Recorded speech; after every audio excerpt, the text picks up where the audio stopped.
ನಮಸ್ಕಾರ. First tube ನ ಮತ್ತೊಂದು ವಿಡಿಯೋಗೆ ಸ್ವಾಗತ.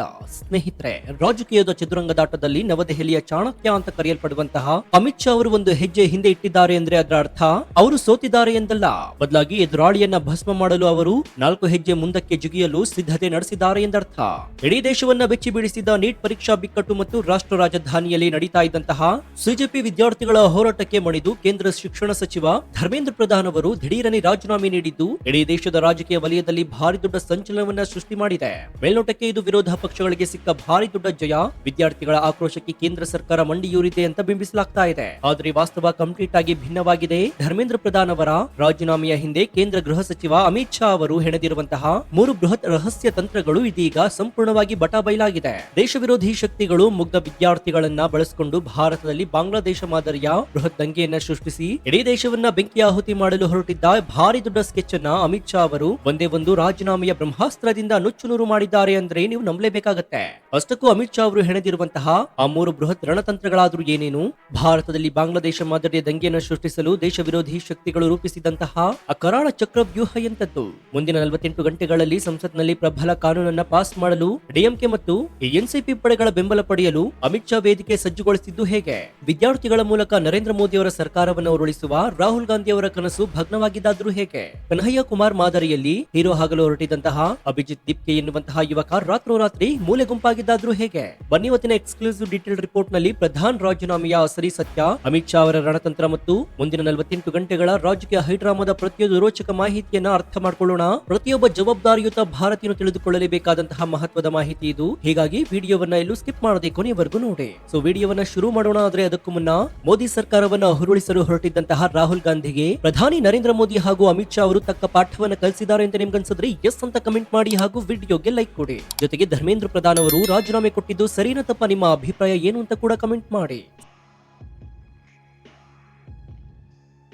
ಸ್ನೇಹಿತರೆ, ಯಾವುದೇ ಕಾರಣಕ್ಕೂ ಧರ್ಮೇಂದ್ರ ಪ್ರಧಾನ್ ಅವರ ರಾಜೀನಾಮೆಯನ್ನ ಪಡೆಯೋದಿಲ್ಲ ಅಂತ ಪಟ್ಟು ಹಿಡಿದಿದ್ದ ಕೇಂದ್ರ ಸರ್ಕಾರ ಏಕೈಕಿ ತನ್ನ ನಿರ್ಧಾರವನ್ನ ಬದಲಾಯಿಸಲು ಕಾರಣ ವಿದ್ಯಾರ್ಥಿಗಳ ಮೇಲಿನ ಪ್ರೀತಿ ಮಾತ್ರವಲ್ಲ, ಅದರ ಹಿಂದೆ ಒಂದು ಭಾರಿ ದೊಡ್ಡ ರಾಜಕೀಯ ಲೆಕ್ಕಾಚಾರವಿದೆ. ವಿರೋಧ ಪಕ್ಷಗಳು ಮತ್ತು ಕೆಲವು ಕಾಣದ ಕೈಗಳು ಈ ನೀಟ್ ಹೋರಾಟವನ್ನ ಒಂದು ಅಸ್ತ್ರವನ್ನಾಗಿ ಬಳಸಿಕೊಂಡು ಇಡೀ ದೇಶದಲ್ಲಿ ಅರಾಜಕತೆಯನ್ನು ಸೃಷ್ಟಿಸಲು ಕಾಯ್ತಾ ಇದ್ವು. ಸರ್ಕಾರ ಮೊಂಡುತನ ಪ್ರದರ್ಶನ ಮಾಡಿದಷ್ಟು ಪ್ರತಿಭಟನೆಯ ಕಾವು ಹೆಚ್ಚಾಗ್ತಾ ಇತ್ತು. ಇದನ್ನ ಸರಿಯಾಗಿ ಅರ್ಥ ಮಾಡಿಕೊಂಡಂತಹ ಗೃಹ ಸಚಿವ ಅಮಿತ್ ಶಾ ಅವರು ಎದುರಾಳಿಗಳು ನಿರೀಕ್ಷೆ ಮಾಡದಂತಹ ಒಂದು ಪ್ಲಾನ್ ಮಾಡಿದ್ರು. ವಿಪಕ್ಷಗಳು ಕೇಳ್ತಾ ಇದ್ದ ಅದೇ ರಾಜೀನಾಮೆಯನ್ನ ಅತ್ಯಂತ ಸುಲಭವಾಗಿ ಅವರ ಕೈಗಿಟ್ಟರು.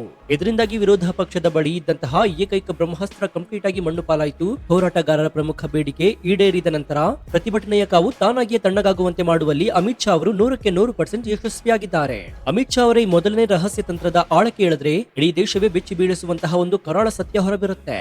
ಇತ್ತೀಚೆಗೆ ನಮ್ಮ ನೆರೆಯ ರಾಷ್ಟ್ರವಾಗಿರುವಂತಹ ಬಾಂಗ್ಲಾದೇಶದಲ್ಲಿ ಮೀಸಲಾತಿ ವಿರೋಧಿಸಿ ಶುರುವಾಗಿದ್ದಂತಹ ಕೇವಲ ಕೆಲವು ವಿದ್ಯಾರ್ಥಿಗಳ ಹೋರಾಟ ಇಡೀ ದೇಶವನ್ನೇ ಸುಟ್ಟು ಭಸ್ಮ ಮಾಡಿ ಅಲ್ಲಿನ ಪ್ರಧಾನಿಯನ್ನ ದೇಶ ಬಿಟ್ಟು ಓಡಿ ಹೋಗುವಂತೆ ಮಾಡಿದ್ದು ಇಡೀ ಪ್ರಪಂಚಕ್ಕೆ ಗೊತ್ತಿರುವಂತಹ ವಿಚಾರ. ಅದೇ ಮಾದರಿಯ ಒಂದು ಬೃಹತ್ ದಂಗೆಯನ್ನ ಭಾರತದಲ್ಲೂ ಸೃಷ್ಟಿಸಲು ಕೆಲವು ವಿದೇಶಿ ಫಂಡಿಂಗ್ ಎನ್ಜಿಒಗಳು ಮತ್ತು ದೇಶ ವಿರೋಧಿ ಶಕ್ತಿಗಳು ಟೂಲ್ ಕಿಟ್ ಸಿದ್ಧಪಡಿಸಿದ್ವು ಎನ್ನುವ ಆಘಾತಕಾರಿ ರಿಪೋರ್ಟ್ ಕೇಂದ್ರ ಗುಪ್ತಚರ ಇಲಾಖೆಗೆ ತಲುಪಿತ್ತು. ನೀಟ್ ವಿದ್ಯಾರ್ಥಿಗಳ ಹೋರಾಟವನ್ನ ಹೈಜಾಕ್ ಮಾಡಿ ದೆಹಲಿಯ ಬೀದಿಗಳಲ್ಲಿ ರಕ್ತದೋಕುಳಿ ಹರಿಸುವ ಭಾರಿ ದೊಡ್ಡ ಷಡ್ಯಂತ್ರವನ್ನ ಅಮಿತ್ ಶಾ ಅವರು ಕೇವಲ ಒಂದೇ ರಾಜೀನಾಮೆಯ ಮೂಲಕ ಬುಡ ಸಹಿತ ಕಿತ್ತು ಹಾಕಿದ್ದಾರೆ. ದೇಶ ವಿರೋಧಿ ಶಕ್ತಿಗಳಿಗೆ ಭಾರತದ ಆಡಳಿತ ಯಂತ್ರವನ್ನ ನೇರವಾಗಿ ಎದುರಿಸುವ ತಾಕತ್ತಿಲ್ಲ. ಹೀಗಾಗಿ ಅವರು ಮುಗ್ಧ ವಿದ್ಯಾರ್ಥಿಗಳ ಹೆಗಲ ಮೇಲೆ ಬಂದೂಕು ಇಟ್ಟು ಗುಂಡು ಹಾರಿಸುವ ಕಪಟ ತಂತ್ರಕ್ಕೆ ಮುಂದಾಗಿದ್ದಾರೆ. ಪೊಲೀಸರು ವಿದ್ಯಾರ್ಥಿಗಳ ಮೇಲೆ ಲಾಠಿ ಚಾರ್ಜ್ ಮಾಡಿದ್ರೆ ಅದೇ ವಿಷಯವನ್ನ ಇಟ್ಕೊಂಡು ಇಡೀ ದೇಶಾದ್ಯಂತ ಬೆಂಕಿ ಹಚ್ಚುವ ಪ್ಲಾನ್ ರೆಡಿಯಾಗಿತ್ತು. ಆದರೆ ಅಮಿತ್ ಶಾ ಅವರು ಪೊಲೀಸರಿಗೆ ಕಟ್ಟುನಿಟ್ಟಿನ ಸೂಚನೆ ನೀಡಿ ಯಾವುದೇ ಕಾರಣಕ್ಕೂ ಬಲ ಪ್ರಯೋಗ ಮಾಡದಂತೆ ಎಚ್ಚರಿಕೆ ವಹಿಸಿದ್ರು. ಇದರ ಜೊತೆಗೆ ಪ್ರಧಾನವರ ರಾಜೀನಾಮೆ ಕೊಡಿಸುವ ಮೂಲಕ ಪ್ರತಿಭಟನಾಕಾರರ ಕೋಪಕ್ಕೆ ತಣ್ಣೀರು ಎರಚಿದ್ರು. ಇದರಿಂದಾಗಿ ಬಾಂಗ್ಲಾದೇಶದ ಮಾದರಿಯಲ್ಲಿ ಭಾರತವನ್ನ ಸುಡಲು ಬಂದಿದ್ದಂತಹ ದೇಶದ್ರೋಹಿ ಶಕ್ತಿಗಳು ಅಕ್ಷರಶಃ ನಿರಾಸೆಯಿಂದ ಕೈ ಹೊಸೆದುಕೊಳ್ಳುವಂತಾಯಿತು. ಇದು ದೇಶದ ಭದ್ರತೆಯನ್ನ ಕಾಪಾಡಿದ ಅಮಿತ್ ಶಾ ಅವರ ಅತಿದೊಡ್ಡ ವಿಜಯವಾಗಿದೆ. ಇನ್ನು ಅಮಿತ್ ಶಾ ಅವರು ಹೆಣೆದಿರುವಂತಹ 2ನೇ ಬೃಹತ್ ತಂತ್ರ ನೇರವಾಗಿ ಮುಂಬರುವ ಸಂಸತ್ ಅಧಿವೇಶನಕ್ಕೆ ಸಂಬಂಧಪಟ್ಟಿದೆ. ನೀಟ್ ಪರೀಕ್ಷಾ ಅಕ್ರಮವನ್ನ ಮುಂದಿಟ್ಕೊಂಡು ಮುಂಬರುವ ಮಳೆಗಾಲದ ಅಧಿವೇಶನವನ್ನ ಕಂಪ್ಲೀಟ್ ಆಗಿ ಸ್ತಬ್ಧಗೊಳಿಸಲು ಮತ್ತು ಯಾವುದೇ ಬಿಲ್ ಗಳನ್ನ ಪಾಸ್ ಮಾಡಲು ಬಿಡಬಾರದು ಅಂತ ಇಂಡಿಯಾ ಮೈತ್ರಿಕೂಟ ಭಾರಿ ದೊಡ್ಡ ರಣತಂತ್ರವನ್ನ ಹೆಣೆತಿತ್ತು. ಆದರೆ ಅಧಿವೇಶನ ಶುರುವಾಗುವ ಕೇವಲ 48 ಗಂಟೆಗಳ ಮುನ್ನವೇ ಶಿಕ್ಷಣ ಸಚಿವರ ರಾಜೀನಾಮೆಯನ್ನು ಪಡೆಯುವ ಮೂಲಕ ಅಮಿತ್ ಶಾ ಅವರು ವಿಪಕ್ಷಗಳ ಬಾಯಿಗೆ ಬೀಗ ಜೊಡೆದಿದ್ದಾರೆ. ಈಗ ವಿರೋಧ ಪಕ್ಷಗಳ ಬಳಿ ಸಂಸತ್ನಲ್ಲಿ ಗದ್ದಲ ಮಾಡಲು ಯಾವುದೇ ಪ್ರಬಲವಾದ ಕಾರಣ ಉಳಿದಿಲ್ಲ. ಇದು ಮುಂಬರುವ ಕಲಾಪವನ್ನ ಸುಗಮವಾಗಿ ನಡೆಸಲು ಕೇಂದ್ರ ಸರ್ಕಾರ ಮಾಡಿಕೊಂಡಿರುವಂತಹ ಭಾರಿ ದೊಡ್ಡ ವೇದಿಕೆಯಾಗಿದೆ. ಸಂಸತ್ನಲ್ಲಿ ಕೇವಲ ಗದ್ದಲ ನಿಲ್ಲಿಸುವುದು ಮಾತ್ರವಲ್ಲ, ಕೇಂದ್ರ ಸರ್ಕಾರ ಕೆಲವು ಅತ್ಯಂತ ಕಠಿಣವಾದ ಶಿಕ್ಷಣ ಸುಧಾರಣಾ ಮಸೂದೆಗಳನ್ನ ಮತ್ತು ಆಂಟಿ ಪೇಪರ್ ಲೀಕ್ ಬಿಲ್ಗಳನ್ನ ಪಾಸ್ ಮಾಡಲು ಸಜ್ಜಾಗಿದೆ. ಇದಕ್ಕೆ ಬಹುಮತ ಕೊರತೆ ಎದುರಾಗಬಾರದು ಎನ್ನುವ ಕಾರಣಕ್ಕೆ ಅಮಿತ್ ಶಾ ಅವರು ವಿರೋಧ ಪಕ್ಷಗಳ ಪಾಳ್ಯದಲ್ಲಿರುವಂತಹ ತಮಿಳುನಾಡಿನ ಡಿಎಂಕೆ ಮತ್ತು ಮಹಾರಾಷ್ಟ್ರದ ಎನ್ಸಿಪಿ ಪಕ್ಷಗಳ ನಾಯಕರ ಜೊತೆ ರಹಸ್ಯ ಮಾತುಕತೆಗಳನ್ನ ನಡೆಸಿದ್ದಾರೆ ಎನ್ನುವಂತಹ ಮಾಹಿತಿ ಇದೆ. ಈ ರಾಜ್ಯದ ಪ್ರಾದೇಶಿಕ ನಾಯಕರು ಮೊದಲಿನಿಂದಲೂ ಕೂಡ ನೀಟ್ ಪರೀಕ್ಷೆಯನ್ನು ವಿರೋಧಿಸುತ್ತಲೇ ಬಂದಿದ್ರು. ಈಗ ನೀಟ್ ಅಕ್ರಮದ ಹೊಣೆ ಹೊತ್ತಂತಹ ಸಚಿವರೇ ರಾಜೀನಾಮೆ ನೀಡಿರೋದ್ರಿಂದ ಮತ್ತು ಹೊಸ ಕಠಿಣ ಕಾನೂನು ತರ್ತಾ ಇರೋದ್ರಿಂದ ಈ ಮಸೂದೆಗಳಿಗೆ ಬೆಂಬಲ ನೀಡಲು ಡಿಎಂಕೆ ಮತ್ತು ಎನ್ಸಿಪಿ ತಾತ್ವಿಕವಾಗಿ ಒಪ್ಪಿಗೆ ಸೂಚಿಸಿವೆ ಎನ್ನಲಾಗ್ತಾ ಇದೆ. ವಿಪಕ್ಷಗಳ ಒಕ್ಕೂಟವನ್ನು ಹೊಡೆದು ಅವರ ಬೆಂಬಲವನ್ನ ತಮ್ಮ ಕಡೆಗೆ ಸೆಳೆದುಕೊಳ್ಳುವ ಈ ಚಾಣಕ್ಯ ನೀತಿ ಅಮಿತ್ ಶಾ ಅವರಿಗೆ ಮಾತ್ರ ಕರಗತವಾಗಿದೆ.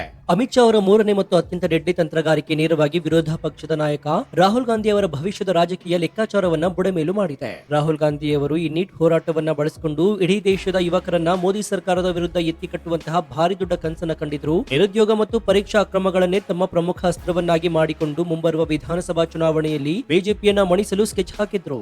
ಆದ್ರೆ ಒಂದೇ ಒಂದು ರಾಜೀನಾಮೆಯ ಮೂಲಕ ಸರ್ಕಾರ ನಾವು ವಿದ್ಯಾರ್ಥಿಗಳ ಪರವಾಗಿದ್ದೀವಿ, ಯಾರೇ ತಪ್ಪು ಮಾಡಿದ್ರು ಶಿಕ್ಷೆ ಗ್ಯಾರಂಟಿ ಎನ್ನುವ ಸ್ಪಷ್ಟ ಸಂದೇಶವನ್ನು ರವಾನಿಸಿದೆ. ಇದರಿಂದಾಗಿ ಯುವಕರ ಕೋಪ ತಣ್ಣಗಾಗಿ ಅವರು ಮತ್ತೆ ತಮ್ಮ ಓದಿನ ಕಡೆಗೆ ಗಮನ ಹರಿಸಲಿದ್ದಾರೆ. ರಾಹುಲ್ ಗಾಂಧಿ ಅವರ ಬಳಿ ಈಗ ಯುವಕರನ್ನ ಪ್ರಚೋದಿಸಲು ಯಾವುದೇ ವಿಷಯಗಳು ಕೂಡ ಉಳಿದಿಲ್ಲ. ಇನ್ನು ವೀಕ್ಷಕರೇ, ಈ ಪ್ರತಿಭಟನೆಯಲ್ಲಿ ನೀವು ಗಮನಿಸಬೇಕಾದಂತಹ ಮತ್ತೊಂದು ಅತ್ಯಂತ ಪ್ರಮುಖ ಮುಖ ಅಂದ್ರೆ ಅದು ಸಿಜೆಪಿ ಪ್ರತಿಭಟನೆಯ ಮುಂದಾಳತ್ವ ವಹಿಸಿದಂತಹ ಅಜಿತ್ ದೀಪ್ಕೆ ಎನ್ನುವಂತಹ ಯುವಕ. ಕೆಲವು ವರ್ಷಗಳ ಹಿಂದೆ ಜವಾಹರಲಾಲ್ ನೆಹರು ವಿಶ್ವವಿದ್ಯಾಲಯದಲ್ಲಿ ಅಂದ್ರೆ ಜೆಎನ್ಯು ನಲ್ಲಿ ಕನ್ಹಯ್ಯ ಕುಮಾರ್ ಎನ್ನುವ ವಿದ್ಯಾರ್ಥಿ ನಾಯಕನನ್ನ ಹೇಗೆ ರಾತ್ರೋರಾತ್ರಿ ರಾಷ್ಟ್ರೀಯ ಮಟ್ಟದ ಹೀರೋ ಆಗಿ ಬಿಂಬಿಸಲಾಗಿತ್ತು, ಅದೇ ಮಾದರಿಯಲ್ಲಿ ಈ ಅಜಿತ್ ದೀಪ್ಕೆ ಅವರನ್ನು ಕೂಡ ಲೆಫ್ಟ್ ವಿಂಗ್ ಎನ್ಜಿಒಗಳು ಮತ್ತು ವಿಪಕ್ಷಗಳು ಭಾರಿ ದೊಡ್ಡ ನಾಯಕನನ್ನಾಗಿ ಪ್ರೊಜೆಕ್ಟ್ ಮಾಡಲು ಶುರು ಮಾಡಿದ್ವು. ಮೈಕ್ ಹಿಡಿದು ಸರ್ಕಾರದ ವಿರುದ್ಧ ಪ್ರಚೋದನಕಾರಿ ಭಾಷಣಗಳನ್ನ ಮಾಡ್ತಾ ಇದ್ದ ಈತನನ್ನ ಮುಂದಿಟ್ಕೊಂಡು ಭವಿಷ್ಯದಲ್ಲಿ ಬಿಜೆಪಿ ವಿರುದ್ಧ ಕಣಕ್ಕಿಳಿಸುವ ಭಾರಿ ದೊಡ್ಡ ಪ್ಲಾನ್ ರೆಡಿಯಾಗಿತ್ತು. ಈತನೇ ಮುಂದಿನ ಕನ್ಹಯ್ಯ ಕುಮಾರ್ ಎನ್ನುವಂತಹ ಬಿಲ್ಡಪ್ ಅನ್ನ ಕೂಡ ನೀಡಲಾಗಿತ್ತು. ಆದ್ರೆ ಅಮಿತ್ ಶಾ ಅವರ ರಣತಂತ್ರದ ಮುಂದೆ ಇಂತಹ ನೂರಾರು ಅಜಿತ್ ದೀಪ್ಕೆಗಳು ಕೇವಲ ಧೂಳಿಪಟವಾಗ್ತಾರೆ ಎನ್ನುವುದು ಮತ್ತೊಮ್ಮೆ ಸಾಬೀತಾಗಿದೆ. ಶಿಕ್ಷಣ ಸಚಿವರ ರಾಜೀನಾಮೆ ಹೊರಬೀಳ್ತಾ ಇದ್ದಂತೆಯೇ ಜಂತರ್ ಮಂತರ್ನಲ್ಲಿ ಸೇರಿದಂತಹ ಸಾಮಾನ್ಯ ಮುಗ್ಧ ವಿದ್ಯಾರ್ಥಿಗಳು ತಮ್ಮ ಹೋರಾಟಕ್ಕೆ ಜಯ ಸಿಕ್ಕಿತು ಅಂತ ಭಾವಿಸಿ ತಮ್ಮ ಊರುಗಳ ಕಡೆಗೆ ವಾಪಸ್ ಹೋಗಲು ಶುರು ಮಾಡಿದ್ರು. ವಿದ್ಯಾರ್ಥಿಗಳ ಬೆಂಬಲವಿಲ್ಲದೆ ಅಭಿಜಿತ್ ದೀಪ್ಕೆ ಮತ್ತು ಆತನ ಹಿಂದಿದ್ದಂತಹ ಎನ್ಜಿಒಗಳು ಅಕ್ಷರಶಃ ಅನಾಥವಾಗಿದ್ದಾರೆ. ಕೇವಲ 48 ಗಂಟೆಗಳ ಅಂತರದಲ್ಲಿ ರಾಷ್ಟ್ರೀಯ ಹೀರೋ ಆಗಬೇಕಾಗಿದ್ದಂತಹ ಯುವಕ ಏಕಾಏಕಿ ಮೂಲೆ ಗುಂಪಾಗಿ ಹೋದ. ನಾಯಕನಿಲ್ಲದೆ ಹೋರಾಟವಿಲ್ಲ, ಹೋರಾಟವಿಲ್ಲದೆ ನಾಯಕನಿಲ್ಲ ಎನ್ನುವಂತಹ ತತ್ವವನ್ನ ಅಮಿತ್ ಶಾ ಅವರು ಬಳಸಿ ಈ ಹೊಸ ಕನ್ಹಯ್ಯ ಕುಮಾರ್ನ ಉಗಮವನ್ನ ಮೊಳಕೆಯಲ್ಲಿಯೇ ಚೂಟ್ ಹಾಕಿದ್ದಾರೆ. ಇಷ್ಟೆಲ್ಲ ರಾಜಕೀಯ ಲೆಕ್ಕಾಚಾರಗಳ ನಡುವೆ ಎಲ್ಲರ ಮನಸ್ಸಿನಲ್ಲಿ ಮೂಡುವ ಒಂದು ಪ್ರಶ್ನೆ ಅಂದ್ರೆ ಧರ್ಮೇಂದ್ರ ಪ್ರಧಾನ್ ಅವರು ನಿಜವಾಗಿಯೂ ಬಲಿಪಶುರಾದ್ರ ಎನ್ನುವುದು. ರಾಜಕಾರಣದಲ್ಲಿ ಪಕ್ಷದ ಇಮೇಜ್ ಮತ್ತು ದೇಶದ ಭದ್ರತೆಗಿಂತ ಯಾವುದೇ ಒಬ್ಬ ನಾಯಕನ ಸ್ಥಾನ ದೊಡ್ಡದಲ್ಲ. ಧರ್ಮೇಂದ್ರ ಪ್ರಧಾನ್ ಅವರು ಬಿಜೆಪಿಯ ಅತ್ಯಂತ ನಿಷ್ಠಾವಂತ ನಾಯಕರು. ಪಕ್ಷದ ಹೈಕಮಾಂಡ್ ಸೂಚನೆಯ ಮೇರೆಗೆ ಇಡೀ ಸರ್ಕಾರದ ಮೇಲಿನ ಕಳಂಕವನ್ನ ತಮ್ಮ ತಲೆಯ ಮೇಲೆ ಎಳೆದುಕೊಂಡು ಅವರು ವ್ಯವಸ್ಥೆಯ ರಕ್ಷಕರಾಗಿ ಕೆಲಸ ಮಾಡಿದ್ದಾರೆ. ಇಂದು ಅವರು ಸಚಿವ ಸ್ಥಾನವನ್ನ ಕಳೆದುಕೊಂಡಿರಬಹುದು, ಆದರೆ ಭವಿಷ್ಯದಲ್ಲಿ ಪಕ್ಷ ಅವರಿಗೆ ಬೇರೆ ರೀತಿಯ ಭಾರಿ ದೊಡ್ಡ ಜವಾಬ್ದಾರಿಯನ್ನು ನೀಡುವುದು 100% ಗ್ಯಾರಂಟಿ. ಇದು ಕೇವಲ ರಾಜಕೀಯದ ಒಂದು ತ್ಯಾಗದ ನಡೆಯೇ ಹೊರತು ಪ್ರಧಾನ್ ಅವರ ರಾಜಕೀಯ ಜೀವನ ಅಂತ್ಯ ಖಂಡಿತ ಅಲ್ಲ. ಒಟ್ಟಾರೆಯಾಗಿ ಹೇಳೋದಾದರೆ ಸ್ನೇಹಿತರೆ, ಇಡೀ ಭೌಗೋಳಿಕ ಮತ್ತು ರಾಜಕೀಯ ವಿದ್ಯಮಾನವನ್ನು ಅವಲೋಕಿಸಿದಾಗ ನಮ್ಗೆ ಅರ್ಥ ಆಗುವಂತಹ ಒಂದು ಕಟು ಸತ್ಯ ಏನಂದ್ರೆ ನವದೆಹಲಿಯ ರಾಜಕಾರಣದಲ್ಲಿ ನಡೆಯುವಂತಹ ಪ್ರತಿಯೊಂದು ಘಟನೆಯ ಹಿಂದೆಯೂ ಕೂಡ ನೂರಾರು ಕಾರಣದ ಲೆಕ್ಕಾಚಾರಗಳಿರುತ್ತೆ ಅನ್ನೋದು. ಧರ್ಮೇಂದ್ರ ಪ್ರಧಾನ್ ಅವರ ರಾಜೀನಾಮೆಯನ್ನ ಕೇವಲ ಒಂದು ಆಡಳಿತಾತ್ಮಕ ವೈಫಲ್ಯ ಅಂತ ನೋಡುವವರಿಗೆ ಇದರ ಹಿಂದಿನ ಬೃಹತ್ ಚಕ್ರ ವ್ಯೂಹ ಖಂಡಿತ ಅರ್ಥವಾಗುವುದಿಲ್ಲ. ಬಾಂಗ್ಲಾ ಮಾದರಿಯ ದಂಗೆಯನ್ನ ನಡೆಸಿದ್ದು, ಸಂಸತ್ನಲ್ಲಿ ಬಿಲ್ ಪಾಸ್ ಮಾಡಲು ವೇದಿಕೆ ಸಿದ್ಧಪಡಿಸಿದ್ದು ಮತ್ತು ಬಾಂಗ್ಲಾ ಮಾದರಿಯ ದಂಗೆಯನ್ನ ತಡೆದಿದ್ದು, ಸಂಸತ್ನಲ್ಲಿ ಬಿಲ್ ಪಾಸ್ ಮಾಡಲು ವೇದಿಕೆ ಸಿದ್ಧಪಡಿಸಿದ್ದು ಮತ್ತು ರಾಹುಲ್ ಗಾಂಧಿ ಅವರ ಯುವ ಅಸ್ತ್ರವನ್ನ ಕಿತ್ತುಕೊಂಡಿದ್ದು, ಇವೆಲ್ಲವೂ ಕೂಡ ಗೃಹ ಸಚಿವ ಅಮಿತ್ ಶಾ ಅವರ ರಾಜಕೀಯ ಚಾತುರ್ಯಕ್ಕೆ ಹಿಡಿದಂತಹ ಕನ್ನಡಿಯಾಗಿದೆ. ಮುಂದಿನ 48 ಗಂಟೆಗಳಲ್ಲಿ ಸಂಸತ್ನಲ್ಲಿ ನಡೆಯುವಂತಹ ಅಸಲಿ ಆಟ ಈ ಎಲ್ಲಾ ವಿಶ್ಲೇಷಣೆಗಳಿಗೆ ಅಧಿಕೃತ ಮುದ್ರೆಯನ್ನು ಒತ್ತಲಿದೆ. ಏನೇ ಆದ್ರೂ ಕೂಡ ದೇಶದ ಆಂತರಿಕ ಭದ್ರತೆ ಮತ್ತು ವಿದ್ಯಾರ್ಥಿಗಳ ಭವಿಷ್ಯ ಸುರಕ್ಷಿತವಾಗಿದೆ ಎನ್ನುವುದೇ ಸದ್ಯದ ಅತಿದೊಡ್ಡ ಸಮಾಧಾನದ ವಿಚಾರ.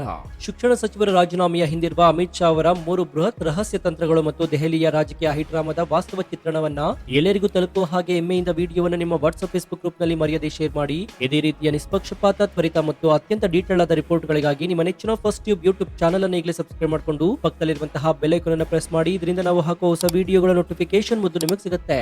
ಇನ್ನು ನಮ್ಮ ಚಾನಲ್ ನಲ್ಲಿ ಇಂತಹ ಅನೇಕ ಕುತೂಹಲಕಾರಿ ವಿಡಿಯೋಗಳು ಇವೆ, ಅವುಗಳನ್ನು ನೋಡಿ ಪ್ರೋತ್ಸಾಹಿಸಿ. ಇದಾಗಿತ್ತು ಈ ಕ್ಷಣದ ವಿಶೇಷ. ನೋಡ್ತಾ ಇರಿ ಫಸ್ಟ್ ಟ್ಯೂಬ್ ಕನ್ನಡ. ಧನ್ಯವಾದ.